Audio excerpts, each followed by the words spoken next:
Here from CLNS Media, joining you to preview Broncos week. Now, the Patriots obviously took themselves a tough L last week against the Kansas City Chiefs. It happens. Mahomes will do that to you. And of course, Patriots Nation is probably hoping that the Patriots are going to take an L on Christmas so they can retain the number two overall spot. Could be number one overall, depending on what happens with the Panthers in the next few weeks. But for right now, that's where they are. If your team tank, frankly, I'm with you. I got to write the previews, see how they can win these games. But if you're being realistic, it's probably best if they lose. But there is no tanking between the whistles. So to preview this game, I got my boy Robby here from the LTB Podcast. He is my go-to Broncos expert. Robby, honestly, there's a lot of kind of fake information, I feel like, based on your timeline when it comes to the Broncos, and people kind of jumping to conclusions because you got Sean Payton. You got Russell Wilson. Those are guys with established careers where you kind of make your assumptions, but this is a new era that they're in. So first of all, before we get into the nitty gritty, how are you, my friend, and how are you feeling about this matchup coming up? I'm great. And I really just want to say that it's great to be on here, connect with my guy, do it live. It's awesome. It's awesome. And I think as far as the matchup goes, I think we're going to get, one of those really classic Broncos Patriots games. It's not Manning and Brady anymore, but it's going to be a really physical, low scoring, possibly just football. Great football. And the thing is, it's almost still like kind of a continued rivalry for Russell Wilson. Dude has never had a passer rating below 110 facing the Patriots in his entire career. That's including the Super Bowl. That's including the 2016 matchup where it's the shot to Gronk in the end zone against Cam Chancellor. He's been money against the Pats. So we're going to get a chance to see how this more modern Belichick defense, obviously it's got plenty of injuries. It's not the unit that's at full strength, but we'll be able to see how Belichick has matured in terms of how he defends Russ and how Russ has matured in his own way in terms of, the play extension, but also not quite as frenetic. I feel like he's a veteran, a little more calmness to his game. But actually, kind of to that point, I'm going a little off script here. But when it comes to Russ, I know Belichick kind of highlighted his play extension ability, his scrambling. And based on what I watched, it honestly to me seemed like he still got that where, he's buying time, but it's not in the same Mahomes fashion where it's kind of running around a little bit. It seems more like he's still working within the pocket, just eluding rushers. And the scrambles aren't really the prime Russ scrambles, of course, because he's an older quarterback, but it seems like he's got just enough juice, almost like a Mahomes, where if it's like 3rd and 9, he's getting you right to the yard line and nothing more. So how would you say, based on what you saw from us, early in his Broncos career, maybe even before that, relative to what he is now under Sean Payton? How has he matured and changed? This guy is a completely different player than the one that we saw that last year. And I think it all starts with the fact that he's 15 pounds lighter.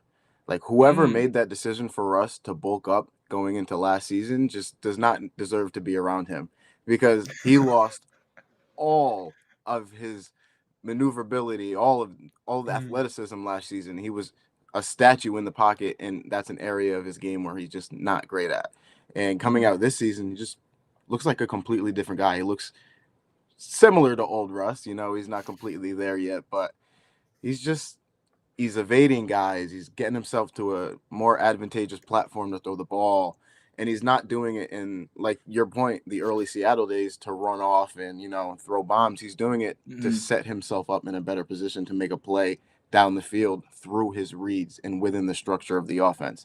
We haven't really seen it perfect to this point, and that's definitely still a huge knock on his game. And it's something that I know Sean Payton that drives him up a wall watching him in the pocket sometimes and all these misses that are on tape. But it's encouraging to see that he was able to bring that sort of style back into his game compared to last year. But at the same time, it's not necessarily at a level that warrants the contract or the trade that they made for him. And that's another thing that I think there's really two different conversations that are being had about Russell Wilson in Broncos country and around the league. It's, is he a good quarterback? And on the other side of that is he worth what he got? And to me, I don't love looking at it that way, although it is a good lens to look at it from because this is a team building sport. But when you hold him to his contract standard, the guy's going to have to be almost perfect every single week to be able to warrant that. And Right. I just partly think that's a little bit unfair because this is somebody who's playing at such a high level compared to last year.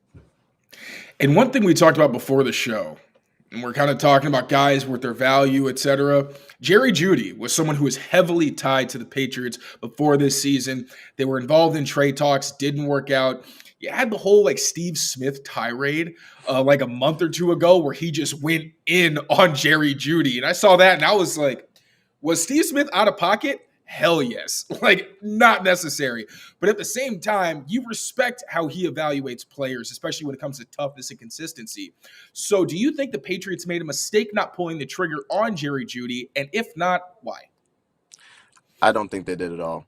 I think they made the correct decision, especially when you factor in all the reports that the Broncos were asking for, a second or a third maybe. And I think if a team like the Patriots were to give up that draft capital for a player like Jeudy, it would look more of a desperation move to me because Jeudy is a guy, we're going on year 4 now, and every single year everybody's talking about the potential this guy has, what plays he could possibly be making in the future, and it's only been potential to this point. He really hasn't tapped into any of the things that people want him to be, and I'm one of them. Early on in Jeudy's career, I went to bat for him every single game, and to a point, I still do. But, if you're going to freelance on your routes the way that he does sometimes, and if you're going to take extra time getting into your breaks because you want to put a few more feet in the ground, you got to be reliable and you have to have the production to warrant that. And I don't think that he's been there yet, and I don't think that the Patriots in the position that they are should be giving up draft capital that high for a player like that. So here's the thing. You mentioned desperation. I think the Patriots are in a pretty desperate spot, to be fair, at this point. Now, pulling the trigger on Jerry Jeudy, like you said, with the freelancing, it's one thing when you got Russell Wilson, and it's still not working.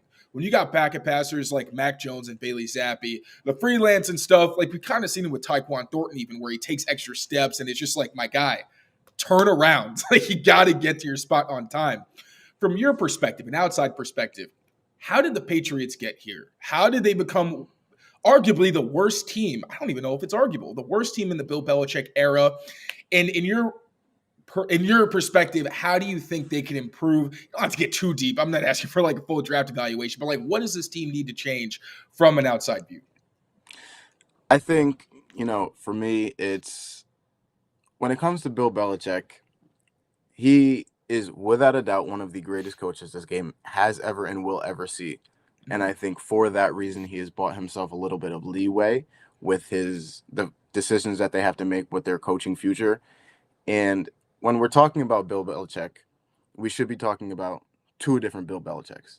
We should be talking about Bill Belichick, the coach, and Bill Belichick, the general manager. My man. Yes, sir. Because yes, sir. Bill Belichick, the general manager, has put Bill Belichick, the coach, in so many terrible spots since Brady has left.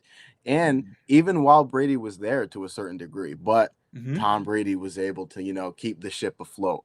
So I think for them, they just got to start from the ground up in that perspective, get some guys maybe in the room that can be a different viewpoint for Belichick, or just bring a guy in to completely be a general manager and let Bill be the coach, which is something I know at his point in his career he might be opposed to, but I think that's probably the best thing that they can do right now, and just get the guy a quarterback, because Belichick is still, to this day, an amazing defensive coach.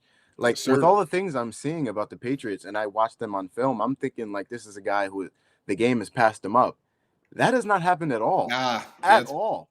Not on defense, at least. Not on defense. Yeah, not on defense. This defense is incredible. Like, the numbers don't say top 1 defense, but they don't have to be. Like, they're so well coached, and Bill is still combating the league trends in a way where he's never going to be passed up. I remember early on when they played Miami, everybody was talking about McDaniel's motions and all these things, and nobody could stop it.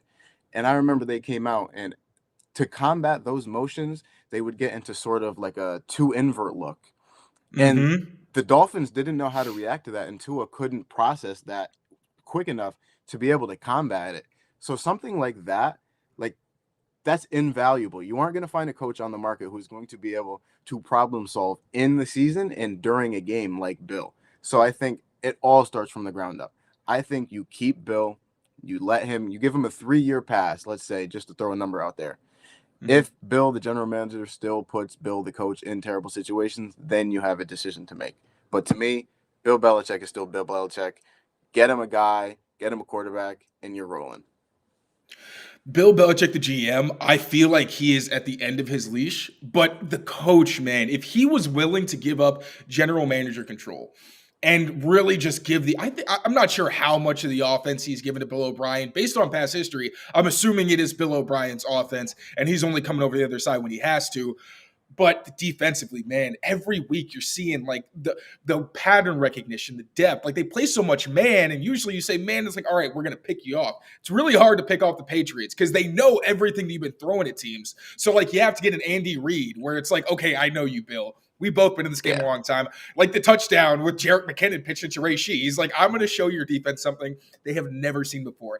Every single phase of play recognition, I'm just going to throw a wrench in it and confuse the hell out of them. I could go on about Belichick for a while, but this is a Broncos preview show. So before we get into the film, I got to ask you, guys got blown out. They were on a little win streak. They were doing pretty well, but they lost, was it 2 of their last 3 games? Got blown out in Detroit. What's going on there? I just think that they caught a pretty lucky break with their winning streak because they were playing teams that were built in a way that they could be successful. You know, the Browns game was really the only game to me where it was like, okay, they faced a better team and they just dominated in all phases of the game. Now the Lions, it was the complete opposite. Like those guys, this defense, Vance Joseph has done an incredible job, and it's just such a cool thing to see. You know, we always talk about player development within a system, but we're seeing Vance Joseph, as time goes on, really start to learn the intricate details of the defense that Sean Payton wanted him to run. But you still got to have guys. You really still got to have guys. No matter how smart you are as a coach, you got to have guys. And up front, they just don't. You know, DJ Jones isn't really playing at a level where they thought he would be playing at when they made the move for him. I still love him. I think he's playing good, but he's not playing, you know, he's not carrying that defensive front the way that he was last year. They don't have depth on the defensive line. Linebackers is really a question mark, although they have the big tackle numbers. But when they play a team who can really just get physical and get downhill, that's a huge problem. And then you take them away from their identity on offense, which is to be physical as well and to control the game through the running game. Because when you get down like that, you got to throw the ball. You really got to throw the ball and get back in it. And that's just not where their edge is offensively. So whenever they play somebody who is physical up front, it's just going to be a recipe for disaster. We're going to get more to that downhill style on offense a little later, but real quick. So the Broncos, I think it's EPA per player, like the 6th worst rated run defense or something like that. The thing is, the Patriots played another one of the worst run defenses in the league last week in the Chiefs. They could barely get a yard. And it's because the Chiefs loaded the box and they blitzed the hell out of New England because they weren't afraid of their passing attack. Like there were times where you would see like 0 looks on first down where the safeties are like crouching down and trying to scare you a little bit. And Bill O'Brien and Bill Belichick both mentioned that like we got to do better because the Broncos are going to show us the same thing that KC showed us, that Pittsburgh showed us. And not having Ramondre Stevenson, they can't compensate for the fact that the offense can't pick up these aggressive schemes. So do you think the Patriots have a chance of success, or do you think that the Broncos are going to be aggressive, dare them to throw, and take away the run? Absolutely, I think the Patriots are going to have a window to win this game. Absolutely. I mean, when you think about the Broncos season in these last 3 games, you're looking at a team who they have to win out if they want to be in the playoffs. And this game on paper to them probably looks like, okay, you know, we've got the Patriots, but we're at home. Christmas Eve, this, that, and third. They're not really, you know, the Patriots of old. No, this team is built in a way where they can handle Denver. Like they can completely handle Denver. They're built in the same sort of, philosophically, they're built in the same sort of way as Detroit because, you know, they want to be physical and they want to be downhill. They don't necessarily, I don't want to say don't have the guys because I love some of the guys that they have up front offensively, but it just hasn't really come into fruition. And I think if they can sort of tap into that sort of running game in a way that they wanted to against the Chiefs, I think it's going to be a back and forth game, and it's really going to be one of those just like hardcore football games for the Broncos and the Patriots. I don't like that they have an avenue to win this game because I thought the same thing. I was hoping you would tell me the opposite because I'm like, damn, they really could mess up their draft season after this game. All right. Well, I guess it's going to be more competitive than a lot of people at Pats Nation want. If you want to win, I'm happy for you. I'm sincerely happy for you. It pains me to be rooting for a team that I grew up rooting for, just in a position where losing is their best bet long term. But hey, all I want is a competitive game. Get Russ the ball last and let him work his magic. We're going to dive deeper into the film, specifically the physicality that you mentioned. I'm excited to get into that. But before we do, this show is brought to you by our pals over at FanDuel and SeatGeek. We're going to hear from FanDuel real quick, and we'll be right back. Score early this NFL season with FanDuel, America's #1 sportsbook. Right now, new customers get $150 in bonus bets with any winning $5 money bet. That's $150 if your team wins. If you've been thinking about joining FanDuel, there's no better time to get in on the action than NFL. The app is so easy to use. There's a wide range of betting options, including you got spreads, you got your player props, you got over-unders, and more. So visit FanDuel.com/Boston and kick off the NFL season.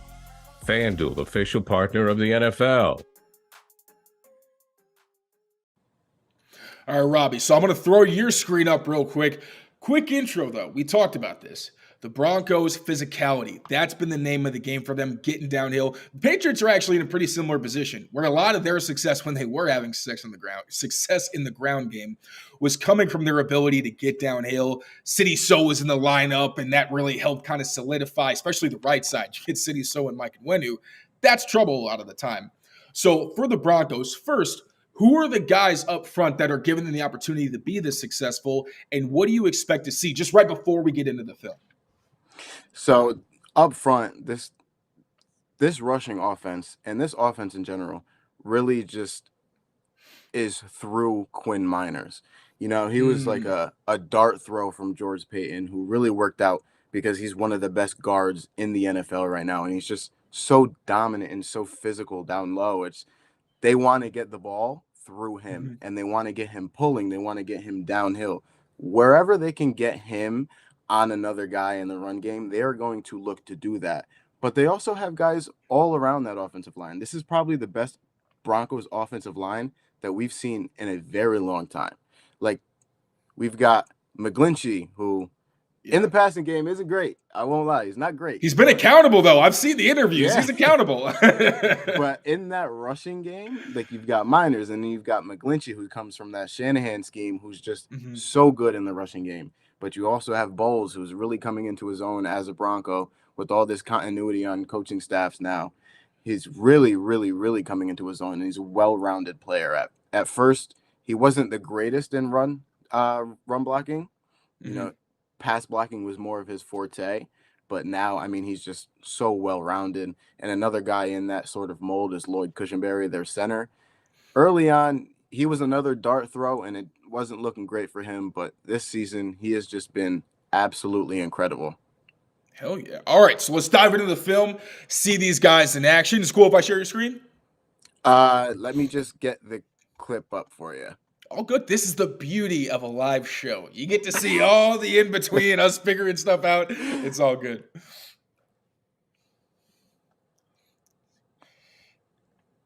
All right. All right.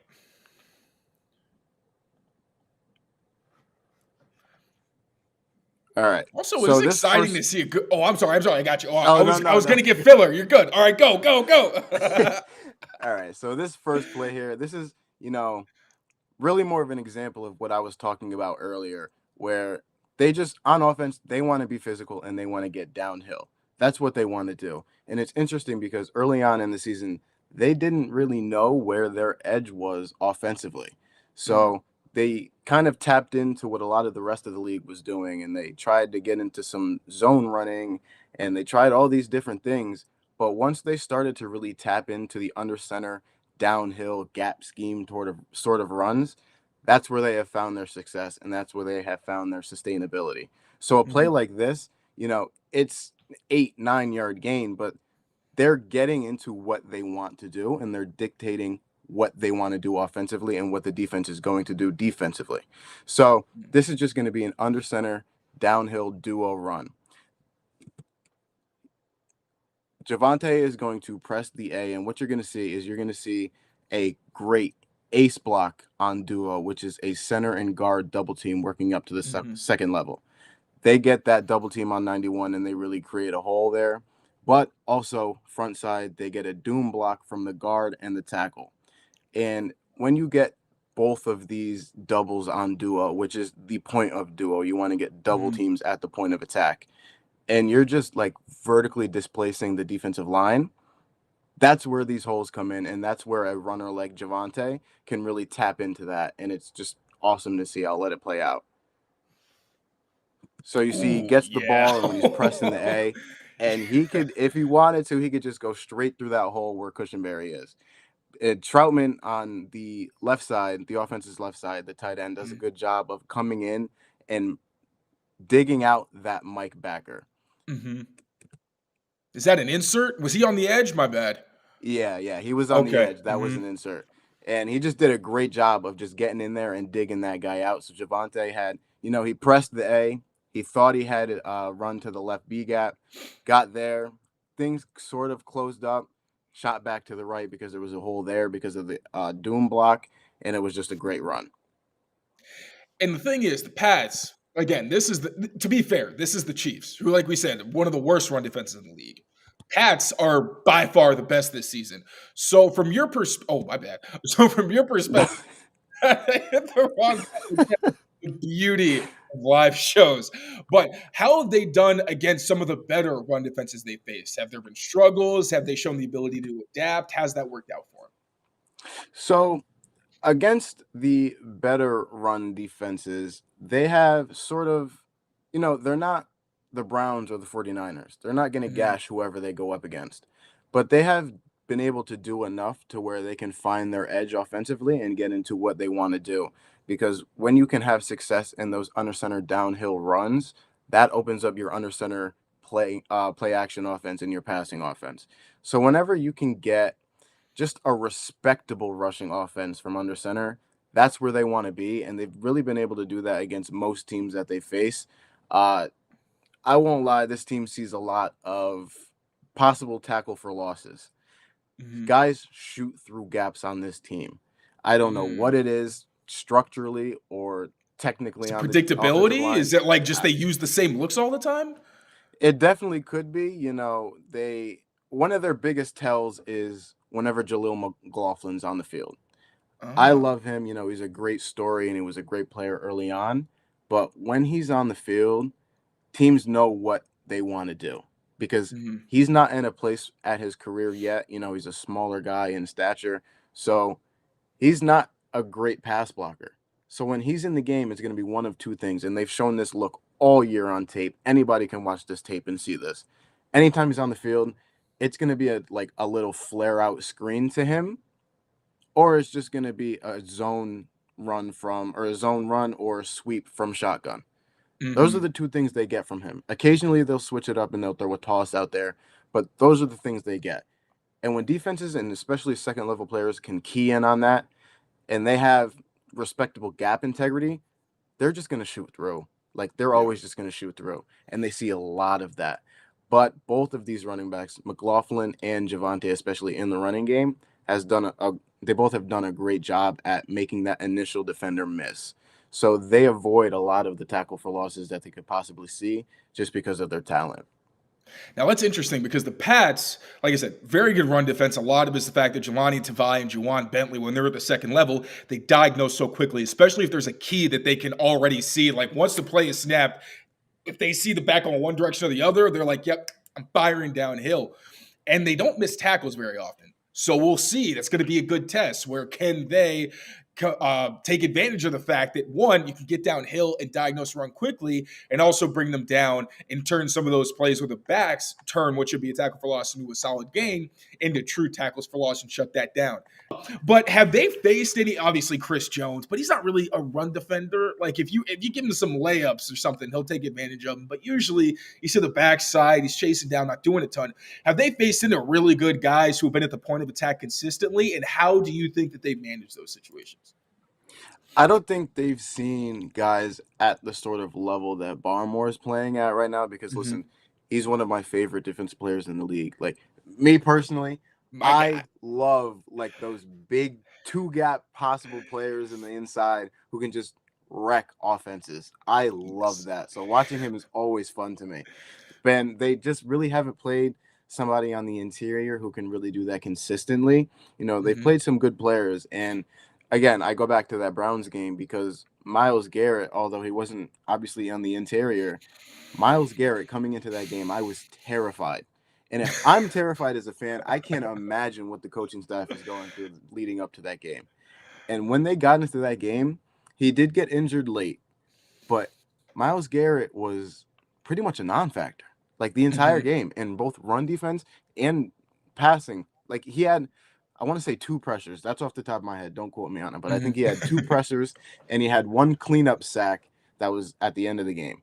But like for an offense to be able to control and handle a guy like that, Myles Garrett, who to me is hands down the best defensive line player in the NFL, like that's huge. They haven't played like an Aaron Donald.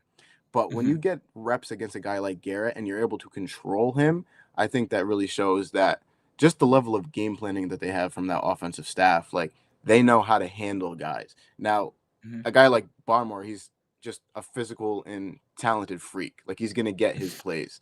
So I don't think they're just going to come in and completely shut him down the way that they did Garrett, but I think they have a pretty good shot. And they got Barmore and Anthony Jennings to take care of, and Devon Gott. I mean, this is one of the best run defenses of the past decade by, all the metrics. So to be fair, it's not easy, but it's going to be a fun matchup because that's the identity for the Broncos and the Patriots, especially this late in the season. There's not a lot to hang on to when you can't even make the playoffs and when you're pretty sure your season's done by the midpoint. But that defense plays with a ton of pride and a ton of resilience. They've been a ton of fun to watch. That's going to be a good matchup. But people, the Broncos' identity may be getting downhill, but people aren't coming to Broncos games for the run. They're coming for Russ. We got a couple Russ clips that we're going to show. And the first one is Russ getting it done in the red area. So I'm going to throw up the screen real quick. Here we go. All right, perfect. Look at this madman work. So, this, to me, when you look at an offensive play and it's just one of those like 7-yard gains, you're thinking, okay, cool, they got a nice game.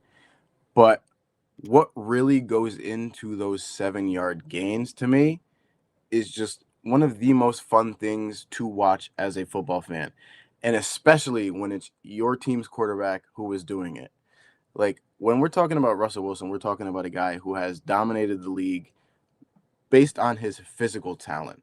There have been a lot of knocks on Russell Wilson, whether they're warranted or not, on his processing, on his pre-snap quarterbacking. In the Denver Broncos orange with Sean Payton this year, to me, he's a completely different player when it comes to pre-snap processing. Like, he has so much responsibility on his shoulders when he goes into that huddle every single play. Like, you can tell on tape that Peyton gives him so much to decipher and sort through before that snap. And this is one example of that. So they're going to come out in an empty look. And this is down the stretch against the Vikings. This is the game-winning drive. So this is even bigger of a moment for Russ. So they're going to come out in an empty look. And they're going to get a one-high look from the defense. And, the Vikings defense and Brian Flores, whatever they're showing you, chances are that's not going to be what you're getting. Yep, so they Pats fans got experience with that. They got out in that empty look with P. Ryan out to the boundary. And what they're going to get is they're going to get P. Ryan to come back into the formation to Russ's right to see how that linebacking core and that defensive front sort of reacts to it. You know, they want to see their structure before the snap, and they want to see the defense tip their hand. They didn't really get much information out of that. So what Russell Wilson's going to do is he's going to get back to the line and check to something else and flip Pirine to the opposite side. And what that's going to do is that's going to bring that safety down to really cement the fact that Russ is going to get a one high look here. And he's going to check to a play where he knows he's going to be able to get a check down to Pirine for some good yardage. So he checks the play. Pirine comes back into the formation. They didn't really get what they wanted. They check to a different play. Pirine flips to the offense's left. They get some more information out of it. And the play they check to, there's no one around him. They get into sort of like a three buzz kind of look. And what that's going to do is when you're getting into these three buzz looks, the checkdowns are paramount against cover three. Like, they just are. And they got to that three buzz look. Russ knows that, okay, they're going to be in one high because all these different things that we did, that's all they showed. They didn't try to tip their hand. So they got to that check down look. And, like, again, this is like just a regular 8-7 yard gain. But to me, like, the quarterbacking that comes with it, it's just awesome. That's the stuff, like the little things in between every down that do excite you when you really study the quarterback position. It's, do you understand how to find what the defense is trying to do? Obviously, a lot of that is also the offensive coordinator putting you in position to be able to do that. But being able to not only see what the defense is doing, make the appropriate checks, and most importantly, post-snap, what are you doing? If you see guys bail quickly, sometimes just take the yardage, especially if it's an early down.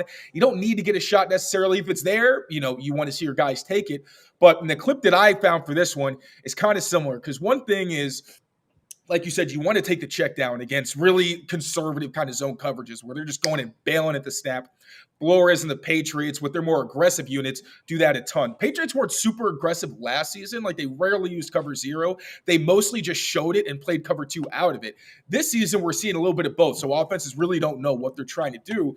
And another thing I was thinking of is Russ. So we talk about, it's not the crazy, like, kind of ridiculous scrambling where he's going all over the place and you're just like, it's a mad dash. It's really like subtle movements in the pocket and things like that. But still, the play extension ability is there. And there was a play last week from the Chiefs that I thought was a good example of what, we could see from Russ if he's just trying to be cerebral quarterback, just play ahead of the change and make smart decisions. So like I said, the Patriots this season have used a lot more cover zero. But what they do out of that, and it's even more effective because they have the real threat of it, is they a lot of the time will bail out and play cover two out of it.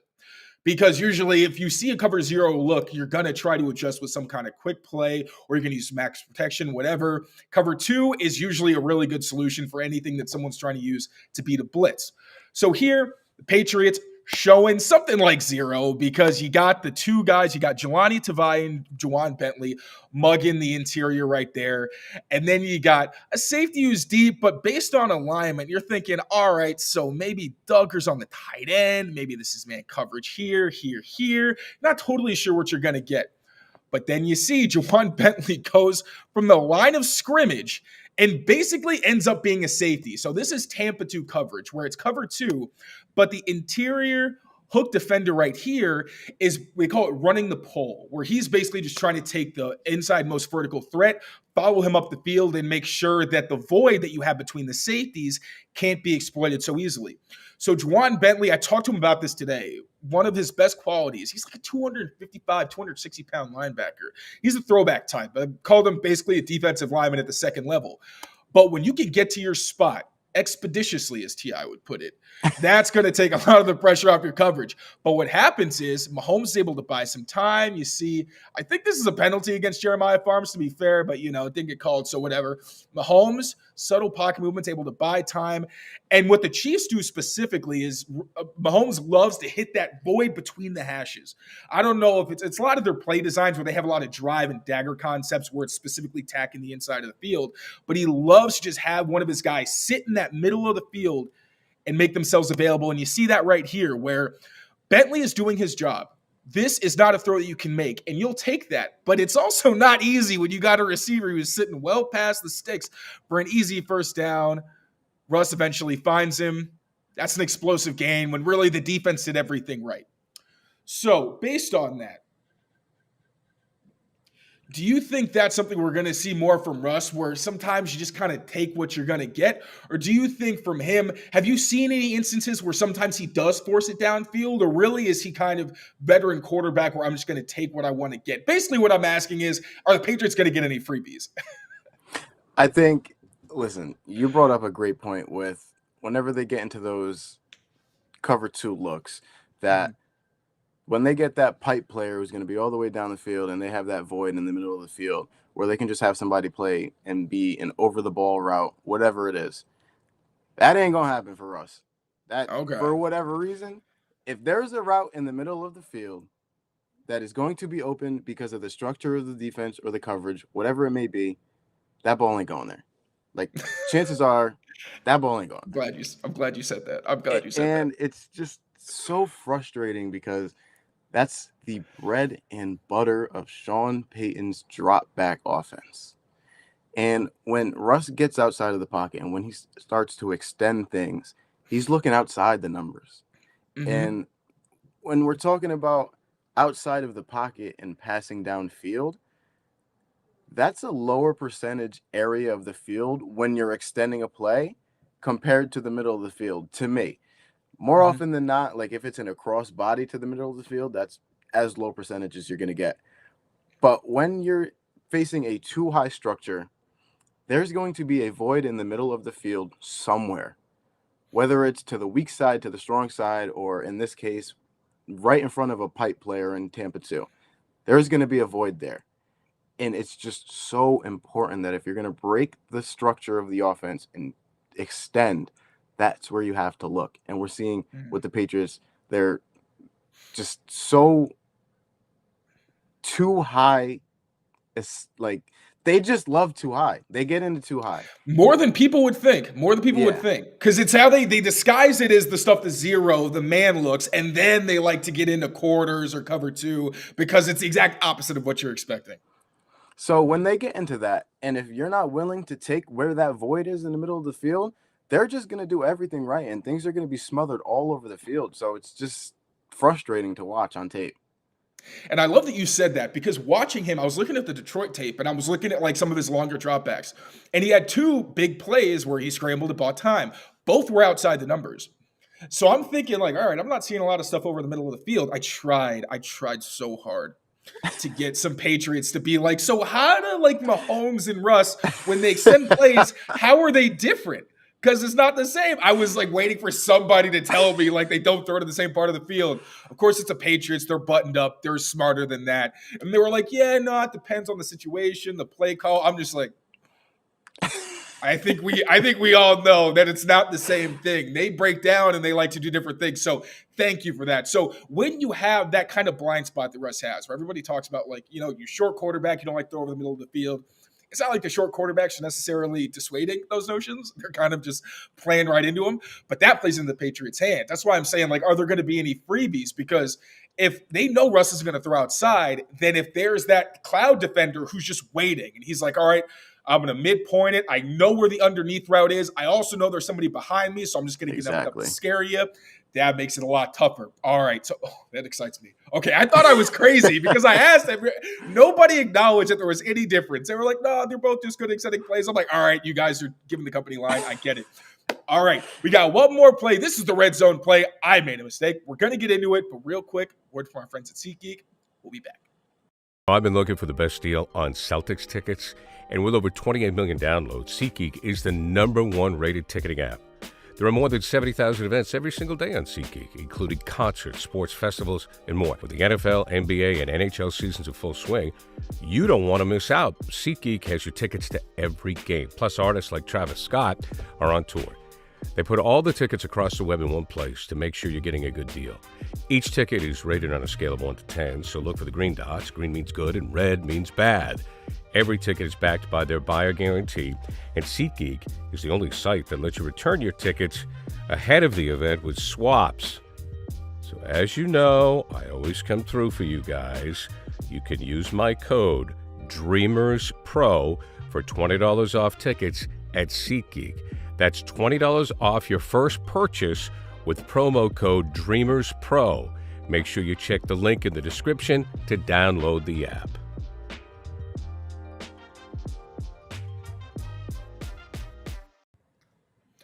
All right. So we talked about Russ and just his ability to go through his pre-snap process, get the ball to the smart place, just take what the defense gives you. But now we're talking about the red area, where you don't necessarily have the advantage being like, you know what, I'm just going to take this check down. Red zone, you take a check down, it might get stopped for like 2 yards. You're not really going to get a lot more. So what do you see from this play, and why is this something the Patriots are going to need to worry about? I'll give you a couple of seconds. I'm not showing the people your screen this time. I'm not going to show them what a brilliant man you are. They've already seen it. All right. Perfect. So, really, just to piggyback on your point, the checkdowns are not going to be an advantageous option down in the red area. Mm-hmm. And when we're talking about Russell Wilson and we're talking about a guy who's going to extend the play and get outside the pocket, in the red zone, that's even more frustrating to deal with as a defense because, like, these guys, they're so focused and keyed in on spots more than they are to the rest of the field when they're down in the red area. So when there is plays that, Russ operates within the pocket in the red area, that really accentuates the offense and that elevates the offense to me. And this play really goes into what I was talking about earlier with his pre-snap processing. And it's from the same game, which to me was probably Russ's best game as a Bronco against the Vikings just because he handled everything that was thrown at him. This is another example of that. So, and this is another perfect example because the Vikings are showing sort of a zero look, similar to what the Patriots show down in the red zone. So it's even more relevant to the topic here. So they're going to get sort of a zero look. And what Russ is going to do is he's going to alert Sutton's route.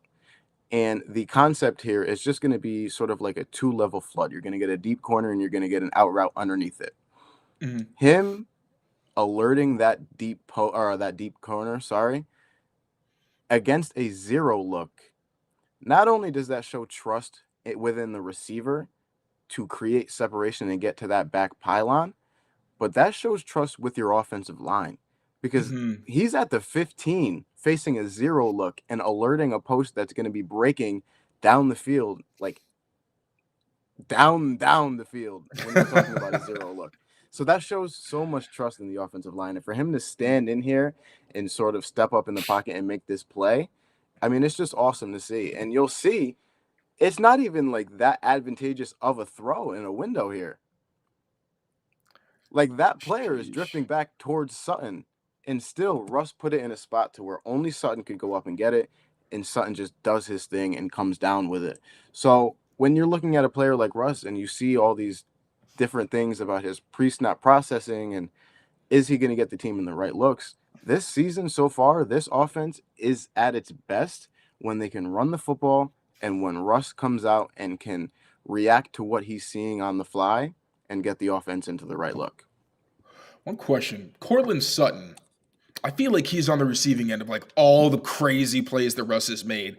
Real quick, tell me about their chemistry because Courtland Sutton, I feel like he's been that dude for a while, just didn't really have a quarterback that could exploit it. And I've also seen their plays where like Russ will make a crazy throw and he and Judy don't always come down with it. But still, Sutton's made some pretty crazy throws. So what have you seen from him and his connection with Russ? For me, like Sutton is the perfect Russell Wilson receiver because anytime I want you to pay attention to this, everybody listening, I want you to pay attention for the game. If the Patriots come out in 2 high and prior to the snap, they rotate to 1 high and Russ sees it, he's going downfield to Sutton. 1-on-1. Yep. He's going, like, without a doubt, he's going downfield to Sutton, regardless of who it is on him. So when you have a guy who can make these plays in 1-on-1 isolation to the boundary or wherever on the field, that just opens up a completely different branch of your offense because this is just stuff on the fly. Like this isn't necessarily in structure. This is out of structure, even though it's still in the pocket. Like if he's seeing things on the fly and can react to it, and when that safety comes down to rotate to a 1 high and he has trust with a guy like Sutton who can make that play, like that's huge. All right, so this isn't one where they go too high and rotate, but this is one where I think it's a similar 1-on-1 matchup because really Sean Payton knows really any coverage you can create one, unless it's like pure spot drop. Patriots aren't really a spot drop team. They play a lot of match.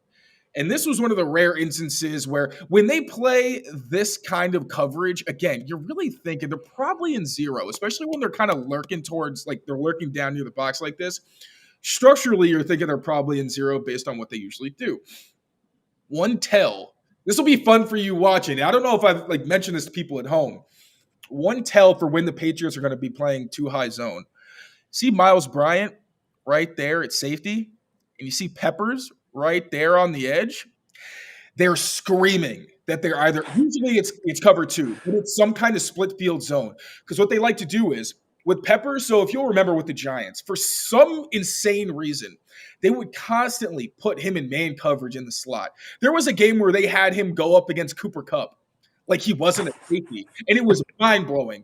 With the Patriots, they use him much better. They put him in the slot in zone, and they make sure that he can use his physicality to disrupt routes, close on underneath stuff. And they use Bryant, who as a cornerback, but also the intelligence of a safety. They'll put him on the back end because he's got better range. I don't want to say better play diagnosis, but he's just a better fit for that kind of role when they're playing these split field looks. So here they're actually going to be playing quarters. So you got Jonathan Jones, I believe. You got Jonathan Jones right here. You get Miles Bryant into one post safety. Kyle Duggar is the other post safety. Alex Austin as the outside corner to the backside. But we're going to have Travis Kelce right here. He is going to be running a post. And this is great scheming by the Chiefs because they're going to have an underneath route sit right underneath Miles Bryant to suck him up. And you see this a ton in the red zone where you're trying to create space in the end zone so you get something right at the goal line to create some room. So what we're going to see is you get the underneath route. You see Miles Bryant's already coming down on it. Mahomes sees that, and he's like, great anticipation. When does he even let this go? Separates his hands there. And he's like, yep, I got the window. I'm chilling. But look who's lurking down here. Not even – my face isn't in the camera. He's not even in the play because Duggar is supposed to be responsible for anything that breaks inside vertical here. But he doesn't really have a threat of that, and he's looking at Mahomes. So he's waiting for something to break inside towards him. What he sees is, okay, there's a shallow. I'm going to keep getting depth. What do we get? Travis Kelce getting alligator arms because he's like, oh, shoot, is that Kyle Duggar about to hit me in the chest? And it's a great anticipation throw from Mahomes. Get the little hesitation from Kelce at the top against John Jones, who's a very good corner, but Kelce's just that good. And then you see, so there is a window, but one, it shows ways you can exploit this defense. They like to play a lot of man coverage, but if you can get them in these quarters looks, which they're not quite as comfortable with, you might be able to exploit their fundamentals, but you still got to worry about their playmakers at safety. Peppers might not play, but Duggar's going to be in this game, and he will be a difference maker.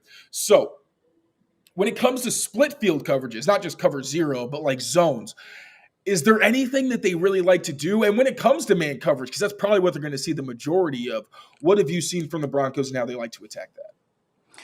Honestly, they just get into – it's a lot of checkdowns.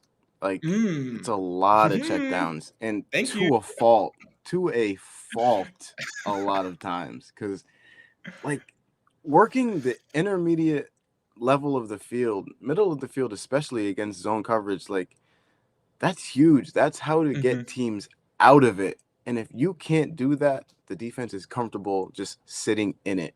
So they don't really have like a branch of their offense that they can just really like, okay, they're in this. Okay, I'll do this. They don't really have that. It's just Russ calling a play, dropping back. Wherever the primary read is, he's going to read it. If that's not there, he's going to get to the check down against those zone coverages. And to your point, where you're like, I don't know if he's really worth all the money they're paying him.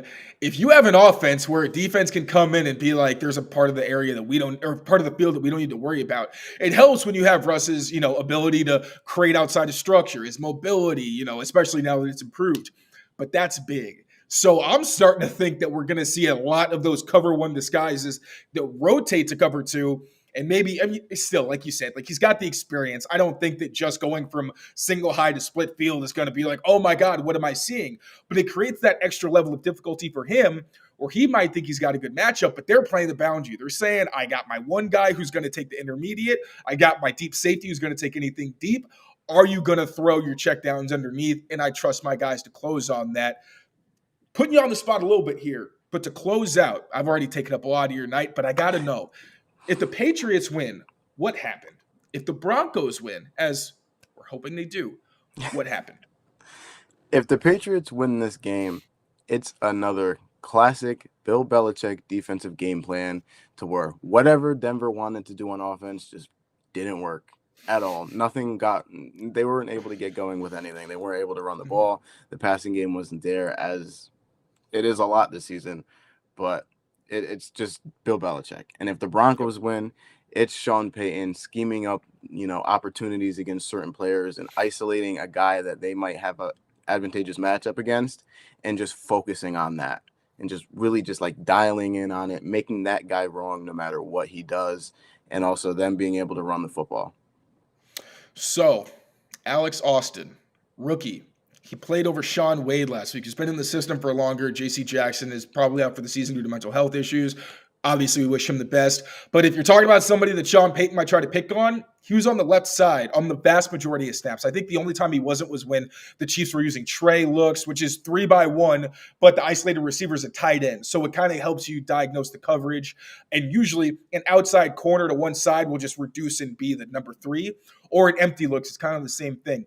So if you're talking about a guy who he's probably going to pick on, left cornerback, Alex Austin, rookie, he was solid last week. Like, honestly, he just ended up getting the ball thrown his way a lot just by scheme. I don't think he got picked on necessarily. He was solid, but Cortland Sutton, whole different ball game. So that'll be an interesting one to watch. But Robby, my dude, thank you so much. This was a ton of fun. We got to have you back on. But for now, please let the people know where they can find you and what stuff you got coming through the pipeline, specifically for Pats fans, though. All right, we don't like the Broncos around here. We took a couple AFC championships from the Patriots. But any matchup stuff you got, let the people know. So you can find all of my film work I post a lot of it over on my Twitter at Robby_NFL. You can find a lot of my more detailed breakdowns on Russell Wilson. After every game of Russell Wilson's season this year, I break down his performance, whether it's good, bad, terrible, no matter what. I will have a video out breaking down his performance over on the Let's Talk Broncos podcast YouTube channel. And of course, I occasionally pop up on the Let's Talk Broncos podcast as well. Thank you so much, brother. Seriously, it was an absolute treat. Can't wait to have you back.